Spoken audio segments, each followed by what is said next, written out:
आता पाहणार आहोत लोकसभेसंदर्भातल्या इतर बातम्या लोकसभेची रणधुमाळीमधून।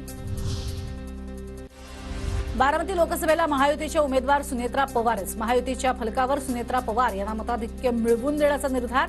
खडकवासल्यातनं 1 लाखांचं मताधिक्य देण्याचा फलकावर उल्लेख।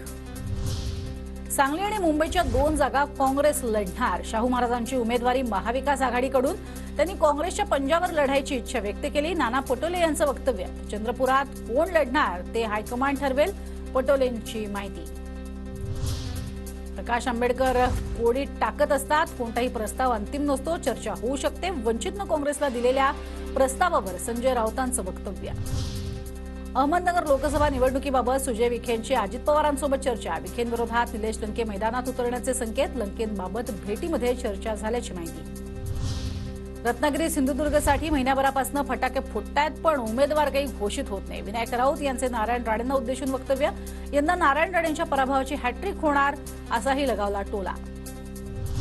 रावेर लोकसभा मतदारसंघात भाजपकडनं रक्षा खडसेंना उमेदवारी। मुक्ताईनगरचे आमदार चंद्रकांत पाटील नाराज। महायुतीच्या बैठकीत पाटील यांनी नाराजी व्यक्त केल्याची गिरीश महाजनांची कबुली। वैयक्तिक प्रचारासाठी फिरत नाही। दक्षिण मुंबईतनं एनडीएचा उमेदवार निवडून द्यायचा आहे, मला कुठलाही शब्द देण्यात आलेला नाही, राहुल नार्वेकरांची माहिती। वर्धा लोकसभेसाठी इच्छुक कराळे मास्तर यांनी घेतली शरद पवारांची भेट। शरद पवारांसोबत झालेल्या भेटीचा तपशील ते थोड्याच वेळात समोर आणणार।